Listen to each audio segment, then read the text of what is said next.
Hello, Internet. James Allen from Out of 8. Today I'm playing turn-based fantasy strategy game Age of Fear 2, a sequel to a game that I reviewed on the site. It is an I Go You Go game that features fantasy-type units and stuff that we'll go over during the course of the video. It has two campaigns, as you can see here, that offers branching missions. Basically, you have a choice of like which mission to do next. So there's a little bit of replay value there. The units carry over from mission to mission, and they also gain experience over time, which allow you to get upgrades. And you can replace fallen units between the battles. Missions can also have multiple AI factions that fight each other while you're kind of fighting everybody. The campaign missions are very, very challenging. There is a difficulty setting that I'll show you over here. Basically gives you more units. And decreases the skill of the AI player.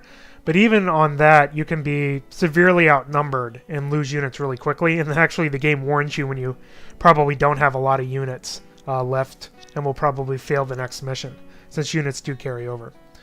So there's that. There's also multiplayer, although, as you can see here, you have to put in, the network address and stuff. So you have to kind of organize it in advance. Although there are a bunch of different maps you can play on.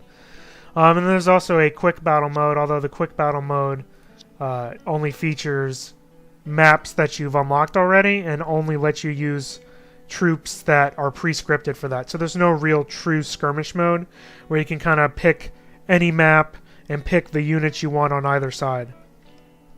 The game offers a text help, which I'll pull up once I learn my game, but no interactive tutorial where it tells you, to learn the game, although the game isn't really that difficult to learn. And it is multi-platform, so you can play it on both Windows, Macintosh, and Linux. So I'm going to load one of the campaigns I'm doing. This one right here, cleverly named, so I remember to pick it up. I actually started one of the campaigns and then went back and did it on Novice, so I found the normal difficulty was a little bit beyond my ability. So I just finished a mission. So here I'm in between missions and I can recruit new units. So actually one of the things I'm going to do is change the difficulty to Novice. So I can actually, succeed. And you can see by changing the difficulty it let me have more people and also made the people less expensive. So that's pretty cool. So right now I'm led by an orc.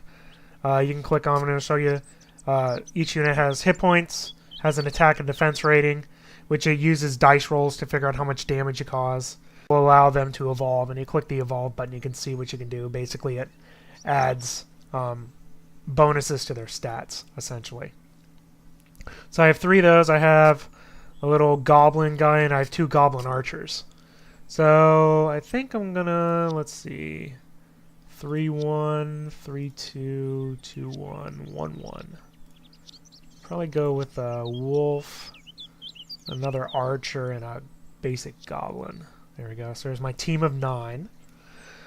And then we'll go on to the next one. I am sure. And in between, there's little hints. Sometimes in between the missions, it'll give you a little backstory and stuff. If you press H, here's the tutorial basically right here. So, the interface lists all the units that have an available turn along the bottom. Basically, you can move, then attack each turn. And you move all your units, and then the enemy moves all their units. If you mouse over a unit, it shows in yellow the places that it can move, and this kind of highlights the interesting thing about this game. If you see here, units can block the movement of other units. So even though this guy could theoretically go all the way out to the edge of that yellow circle, he can't because these units block, and he can only move within this kind of lighted area. So what that means is you can use kind of units to block ranged and magic units, which is pretty interesting and leads to some interesting tactics where you can try to flank units and stuff like that. And since the maps aren't hex-based at all, you can freely move anywhere in here. It's all pixel-based. It really gives you some good range of strategy there. So I'm going to start to move these guys and try to keep my units on the back burner. You can see here if you have a unit selected and there's a unit within its range of attack, it'll tell you the percentage of hit, which it calculates from basically the attack and defense ratings that are available. So I'm going to try to attack him. Now the game is actually much better animated than is what's going to show in this video. Fraps doesn't play too well with this game for some reason. So it is actually pretty smooth, so you don't have to really worry about that. This guy is a range, so I'm going to screen him with these guys here. So you kind of have to balance screening units versus taking units out. Take him out. There we go. And then I'm going to place him kind of back here. So hopefully it'll screen these guys from coming around and flanking them. That's the idea anyway.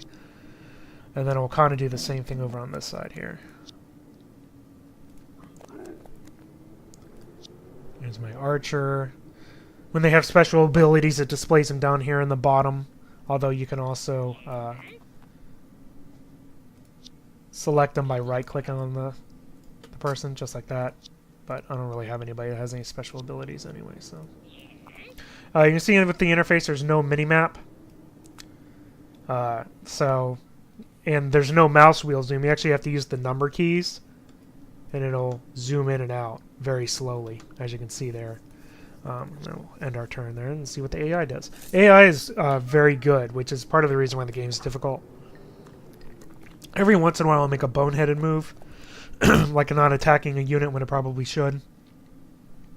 But for the most part, it's pretty solid. So I'm going to try to get after this bowman up here.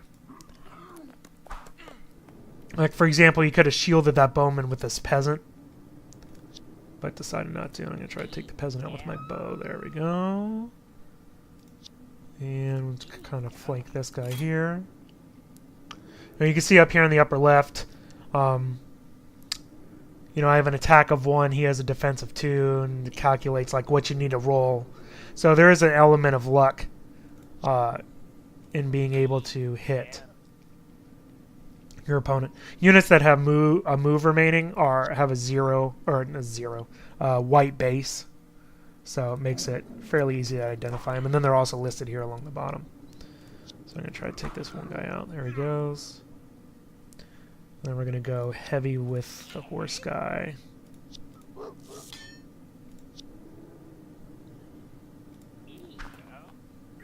So I'm actually doing pretty good in this battle here.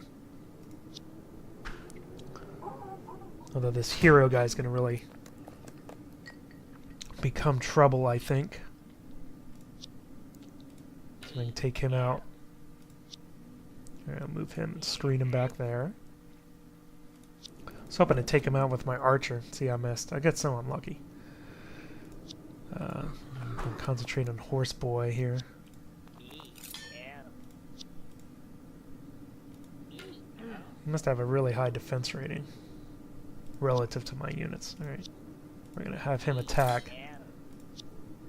And then he'll go around. And that's it for my turn.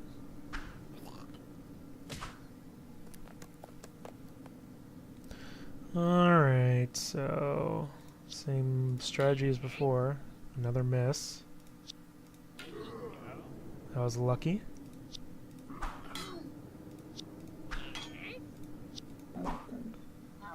Alright, he's taken out. Missed, because I rolled a 1. Critical miss. Awesome.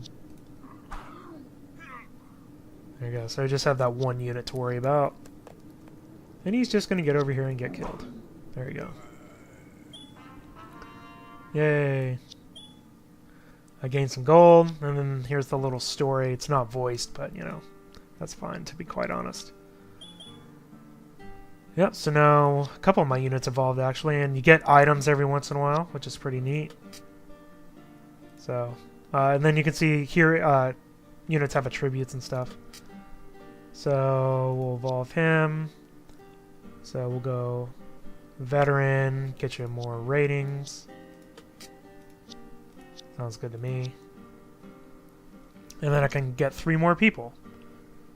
So, I'll probably go... What's a troll? Ooh. Yeah. I like that.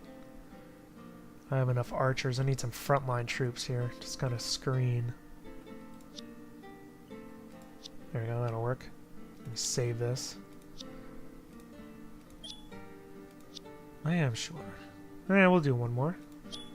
And I'll probably go back and do a standalone mission to kind of show you a magic person. Alright. When units are close to the enemy, they automatically engage, so you don't actually have to tell them to do anything. This is odd that I don't have units. Oh, there we go. They're sleeping, I guess. Something. Yeah, I guess that's what was going on. Alright.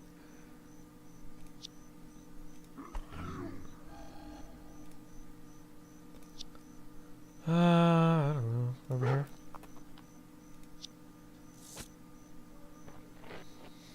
Brains. I'm surrounded. Alright.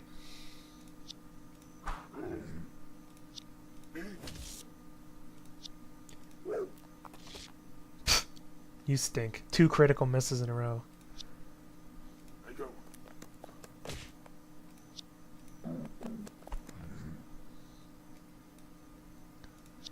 This guy's a regular guy. I'm gonna go up here. Ranged. Kind of want to protect my ranged guys here.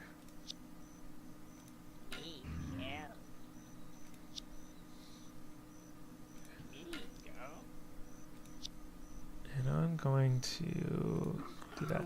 Basically makes it, since they automatically engage, it makes it so you can't move them if they're engaged in battle. So, like, it lets me tie this unit up with this unit. So, that's pretty handy.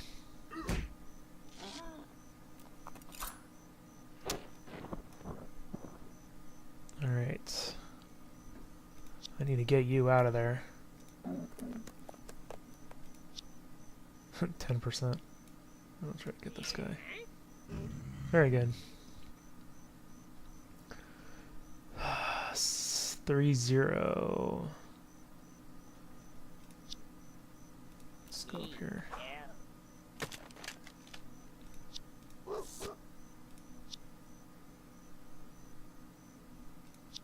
Got his movement blocked.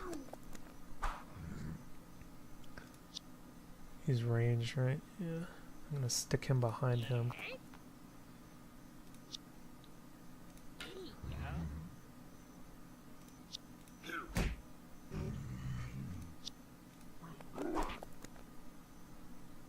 And I just have this guy.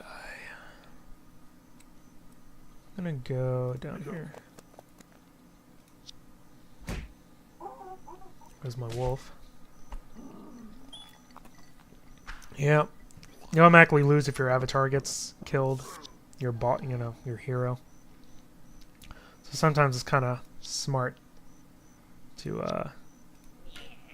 hide him, which is what I'm gonna do.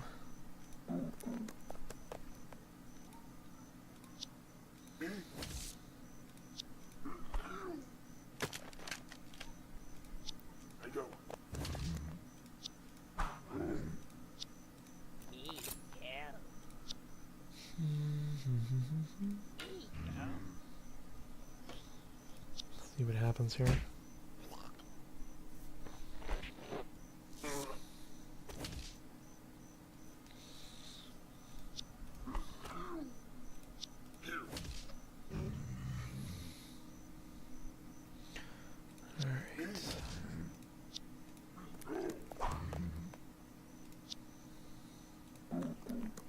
Death blow. Very good, boss. Alright, I'm gonna get you the heck out.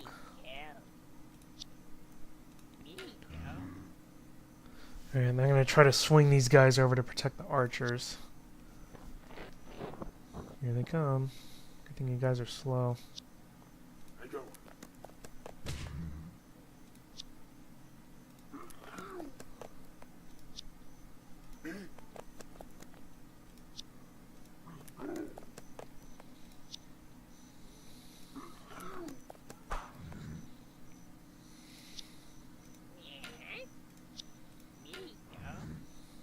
Alright.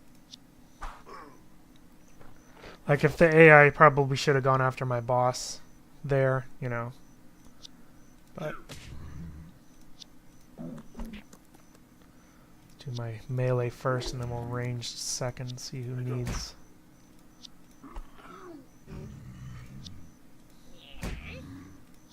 Come on, 80%. Very good. You win. A winner is you. Blah, blah, blah. There you go.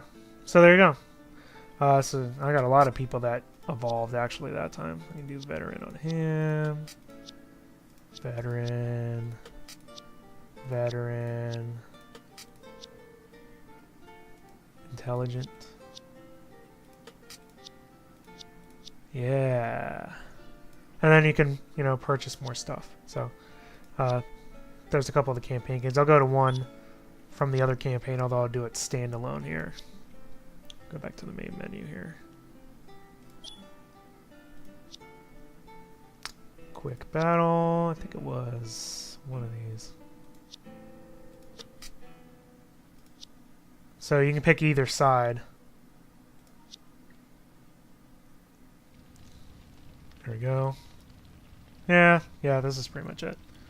Alright, so I'm red on this one. You can see, here's my hero. You can see it has some spells available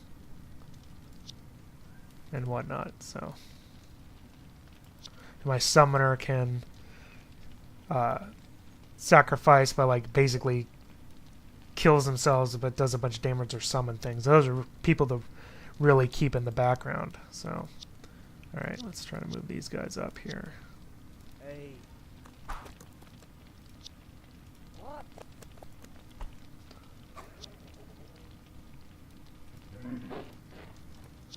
Protect my hero for now. Yes. Really protect my summoners.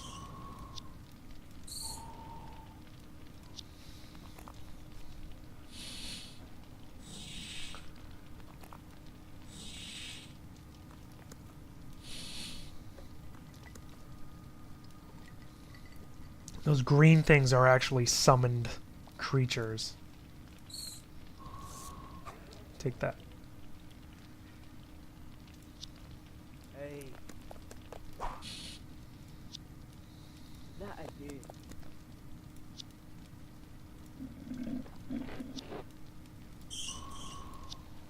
I'm waiting.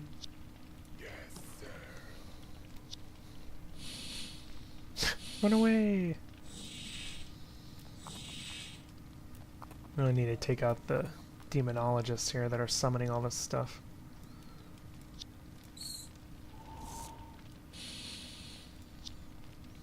What? Hey.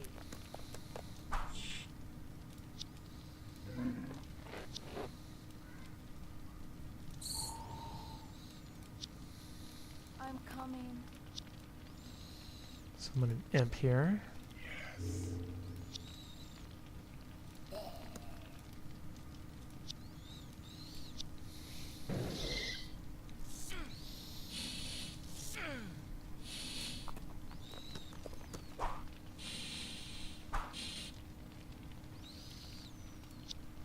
Although I've had pretty good luck.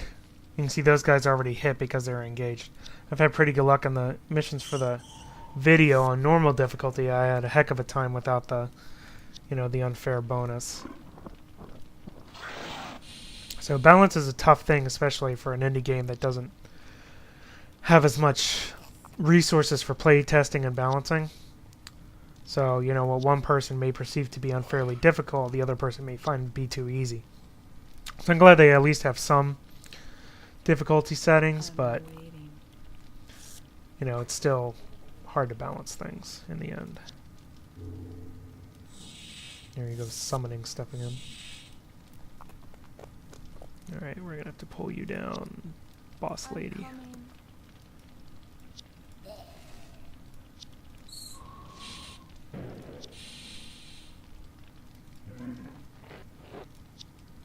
What? That I do.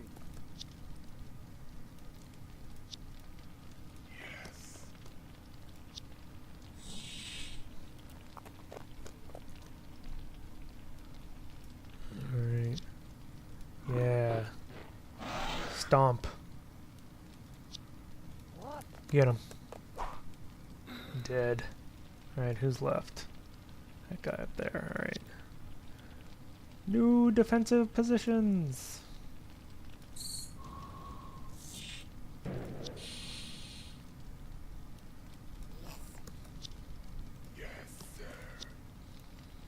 Yes. Hey.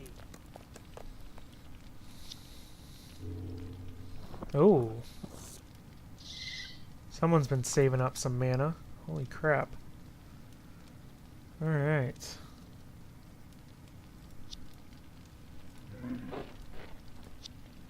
What? Hey. Yeah, see, they're blocked. I'm coming. Yes. Not anymore, though. 10%. Well, no crap you missed. This guy's gonna be not good. Who's my hero? You need to get out of there. I'm coming. It's okay. Oh yeah, because you're the summoner. Why am I attacking with you?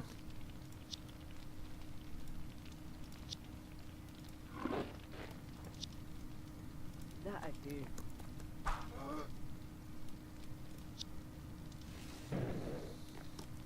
Yeah, run away.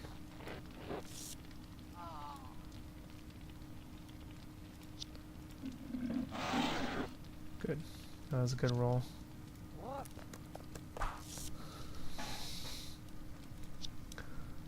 Yeah, summon another imp.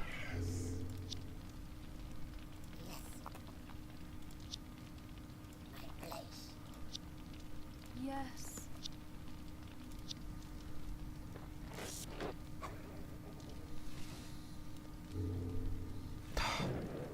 Stop summoning stuff. I'm coming.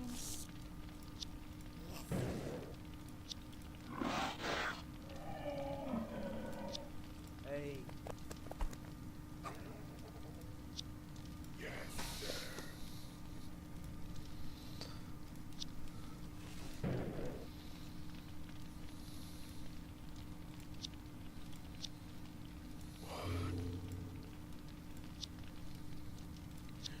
Move these guys first. Coming for you next, boy. Yes.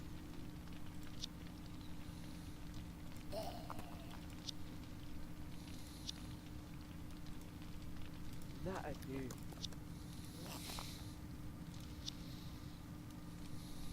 Didn't even do anything. Oh, he might not even have any. Yeah, he doesn't have any attacks. All he does is summon stuff. So you're pretty much screwed.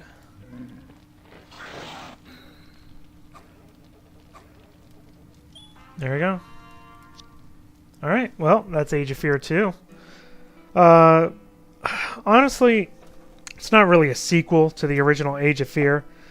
It basically just adds the 2 campaigns and new units. Everything else that was different from when I did the review was actually done for free to owners of the original game. So, I would have liked to seen, although to be honest, probably wouldn't even get used, some sort of matchmaking for the multiplayer, although I don't suspect there's really that many people to really justify that. I would like to see a better skirmish mode that lets you pick your own units and pick your own maps, even if you haven't beaten them in the campaign, just for more replay value. It does have a lot of units, and the campaigns are fairly extensive, although they are very challenging. So you have to bring your, strategy ability to the table in that sense. And really, what sets this game apart is that movement mechanic where you can block units with other units and it restricts their movement. That's really what kind of sets this apart from other turn-based games. So, that mechanic alone doesn't make a game, but it has a fairly solid game around it that, honestly, with maybe 1 or 2 more features, such as a more robust skirmish mode, I think would really open the game up to wider acceptance. So that's all I have for today. Until next time, bye now.